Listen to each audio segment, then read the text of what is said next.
Imagine living until you're 97 like this lady. Her name is Miss Wan, and she is from Shandong province. As time's gone by, she has obtained more wrinkles, and each wrinkle she has, there is a story. A story for each and every one. I'm fascinated by people, customs, and traditions.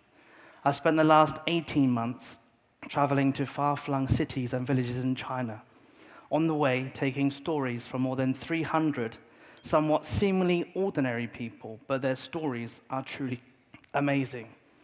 Some things I've recorded at times have been very difficult to find, and when found, really difficult to understand.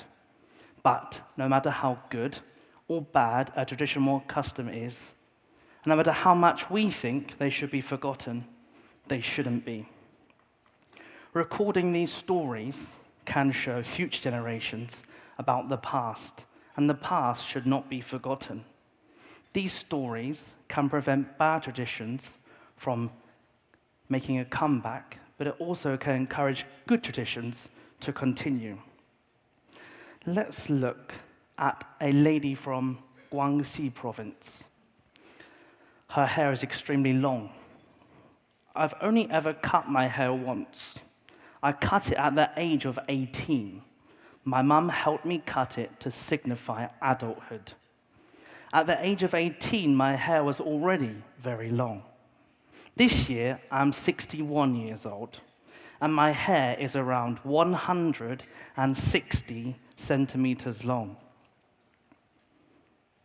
The hair that I cut around 40 years ago is still with me now. It's wrapped within the new hair that is growing upon my head. Then the hair is covered with a piece of black cloth. Every 2 or 3 days, I'll wash my hair, and my hair is very healthy. As you can see, there are hardly any grays. To wash my hair, we go to the local well. It takes around half an hour. After I'm finished, I'll go home, and I'm ready to sleep. But as my hair is so long, I have to lay a plastic sheet on the ground, lay the hair on the ground to keep it clean. I can have my hair showing at the front because I have given birth to children. I have 3 children, 2 girls and 1 boy. The girls also have very long hair. When we die, we are buried. We are not cremated. There will be a little makeup added to our face. The hair will be washed, very clean, then placed neatly upon our heads, ready to pass over into the next life. So, the tradition of long hair is said to date back to around 1,000 years ago. The longer your hair, the longer you're going to live. Long hair isn't just found in the Yao culture, but also many other cultures too. But these ladies are some of the most famous ladies in China with long hair. Minorities in China can be and are very proud of their own tradition and cultures, just like these ladies here. So, if you take a look at this guy from Xinjiang, his hat to you and me just looks like a hat worn by Uyghurs. But if you dig a little deeper, his hat can tell us much more about him. His hat can tell us his job, his hobbies, his age, and more about his family. Traditions like this, which is even worn by young boys, and long hair are worth keeping because they are harmless. In 20, 30, 40 years to come, we still might be able to see them. But if not, then the stories and the photos I've taken and recorded can be there to show others. China and some of its inhabitants have seen huge changes in the last 100 years. 100 years ago, China would have been an extremely different place to what China is now. With 55 minorities, and within them lots of sub-minorities, no matter where you are in China, you can see differences. But as time goes by, culture, traditions, and customs are lost. This is why they must be recorded before it's too late. Now, let's move on to something that you may have not seen before: tattooed minorities in China. These ladies are from Hainan, and there are also two other minorities famous in China for tattooing. Two are in Yunnan, one is in Hainan, like this lady here. The two in Yunnan are the Dulong minority and the Dai minority. The mothers of the ladies that I met in Hainan would have had their tattoos in the Qing dynasty or the Republic of China. Their tattoos were done to signify adulthood, a rite of passage into the next life. These ladies had their tattoos for a very different reason. Tattooing parts of my body was so painful that at one point I wet myself because I was so scared. I was just 15 at the time, and the old lady in the village would go around helping the young girls tattoo. I have tattoos on my face, my neck, my chest, my hands, and my arms. They were all around the same amount of pain, but tattooing my hands was a little more bearable, but my hands bled a lot. My face took a day to finish. We started in the morning, and at lunchtime we stopped for a break. This also gave me a little time to recover. In the afternoon we started again, and we tattooed over the same lines that we had tattooed in the morning.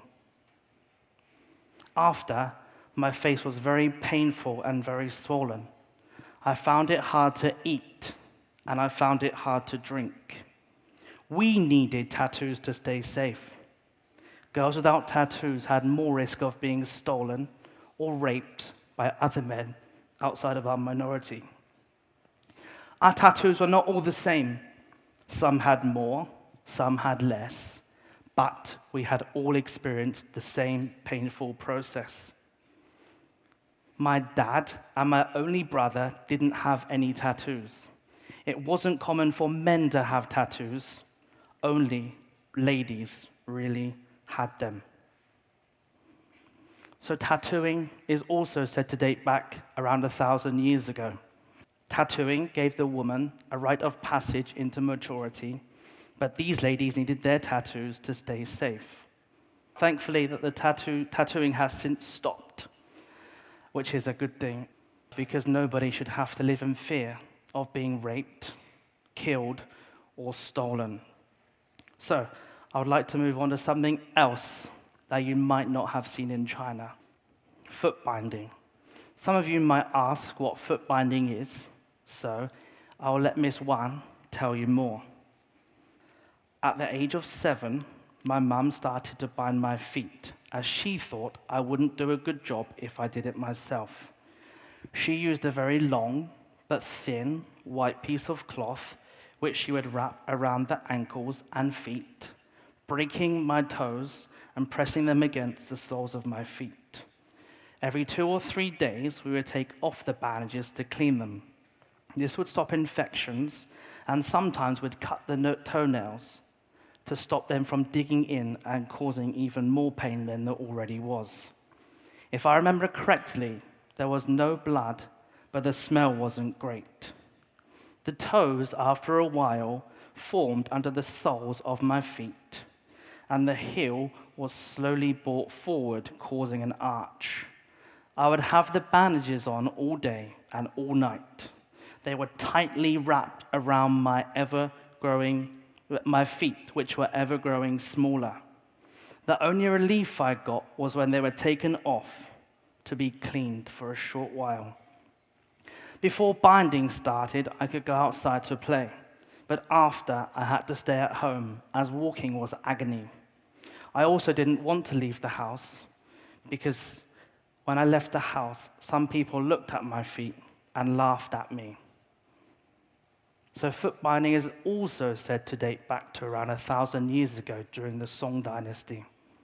An emperor had a soft spot for a concubine with a smaller clubbed foot. other ladies wanted his attention, so they would also bind their feet. Each province has its own idea on how to bind feet, and each family also has their own ways. You can see this in the shoes worn and the feet from the ladies. It's said that during the Qing dynasty, 80% of ladies had bound feet. Those who didn't bind their feet belonged to a minority against the cruel practice. They either worked on boats or they cleaned graves. To think that some girls wanted this to be done to their feet seems very difficult to believe. But as a child, you listen to the people closest around you, and old habits die hard. So after meeting so many amazing people and taking so many amazing stories, there was always something niggling away at the back of my mind.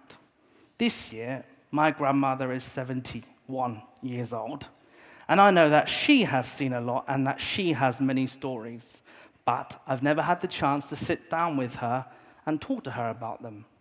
When I tell her about the ladies that you've seen and I've met, she always seems a little sad because I know that she would love to have the time with me to chat and talk, but she is in the UK. I'm in China. So when I go home in December, I'm going to make sure that I sit down with her over a cup of tea and just chat, because you never know what's around the corner.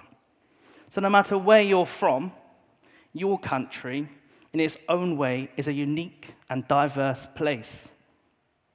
So this is why, if you have time, you should sit down with somebody that you know, or even a stranger, and listen to what they have to say. Before, people pass away that have hundreds of stories. Before history, culture, traditions, and customs are lost, just like some of the ones that we have seen today. I know that if you do sit down with somebody, you will not regret it. You will learn something new, and you will take away an interesting story. Thank you.